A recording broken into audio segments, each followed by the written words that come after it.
Hi all of you. Today we are going to discuss balance sheet again. Then we will move into the journal entry.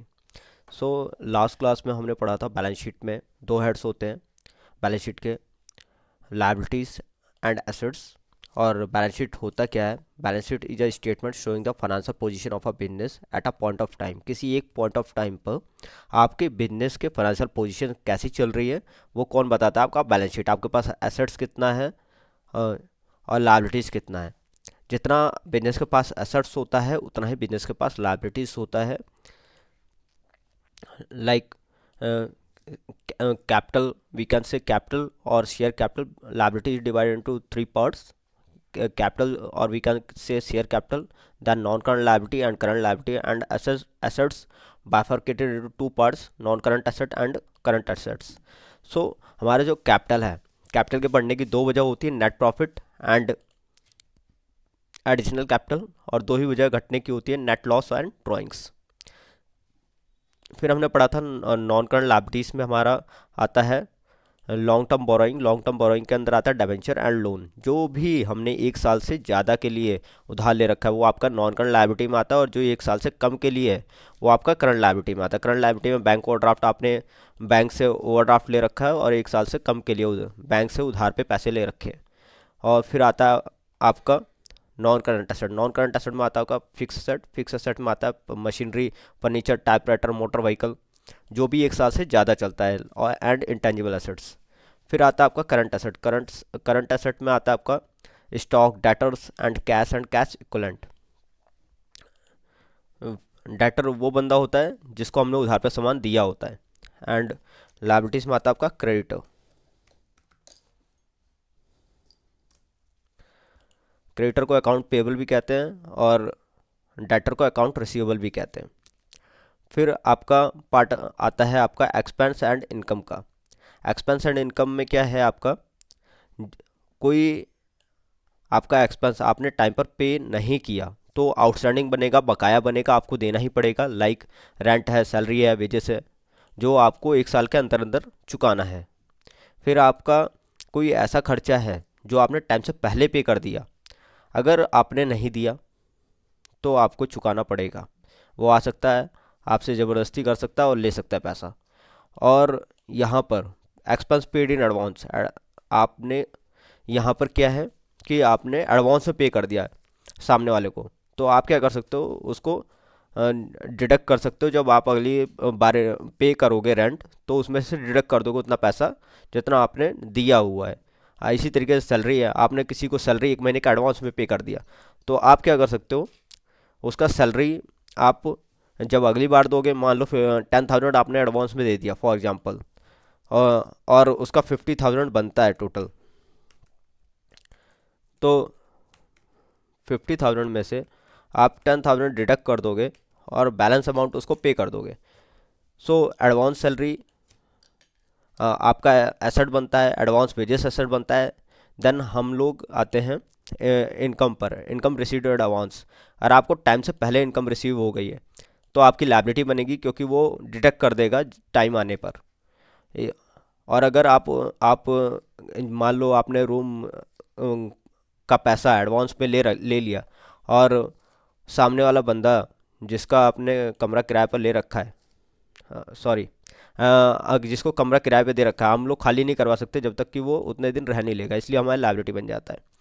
कोई भी income अगर आपने time से पहले ले लिया तो आपका लायबिलिटी बनेगा, और आपने काम कर दिया और आपको नहीं मिला तो आपका एसेट बन जाएगा। Accrued rent, accrued commission. So I hope this we have already covered this part in our last session, so we are moving into the journal entries today. So uh, first of all, meaning of journal entry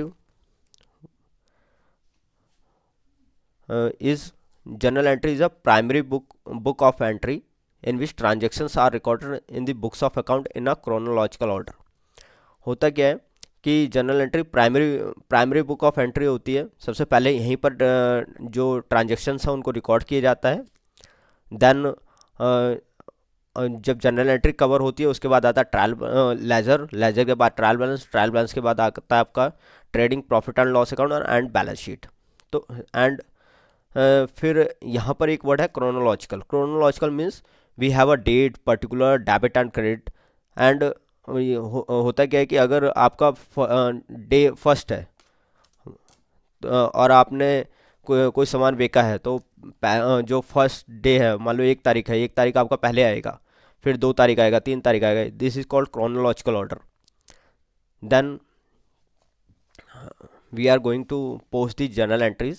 So for posting the journal entries, you don't need to remember about debit and credit.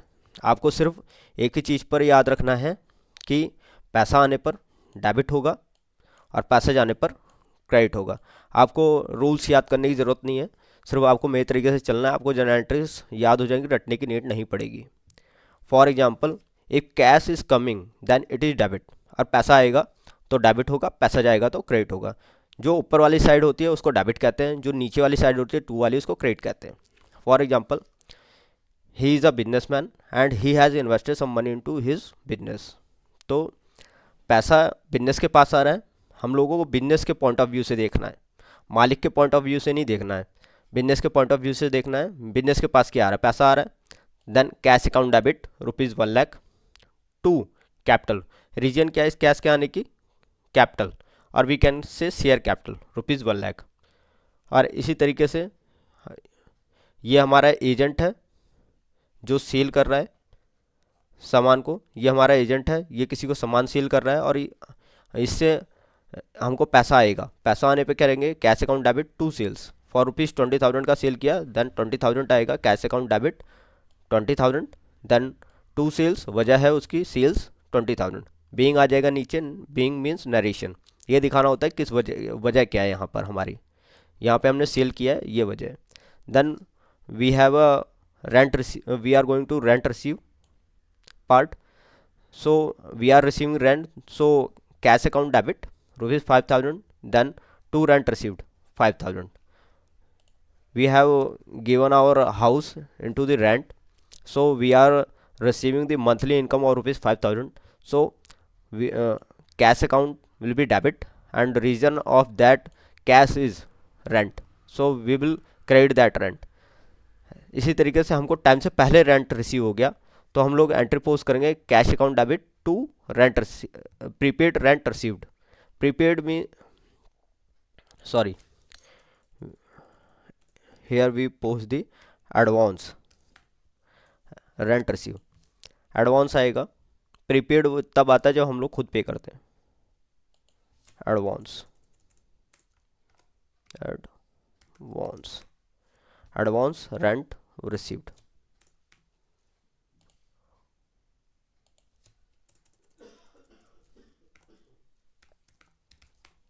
Advance rent receive.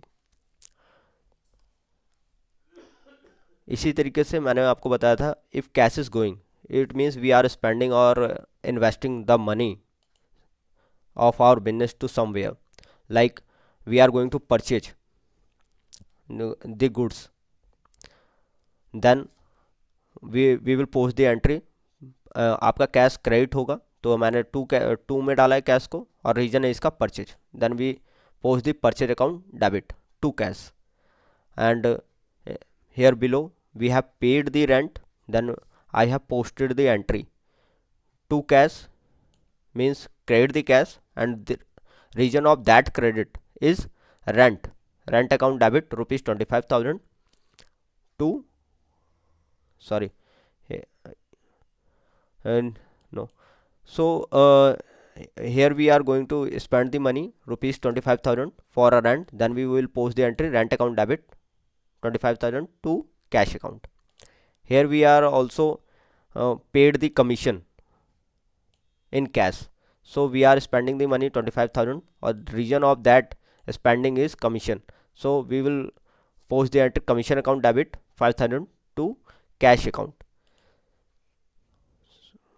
So I think all the entry has been covered from my side.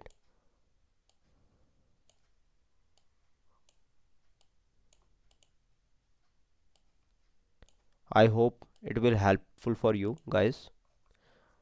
If you have any suggestion, so please let me know. I hope it will be helpful for you. Thank you guys. Thanks a lot.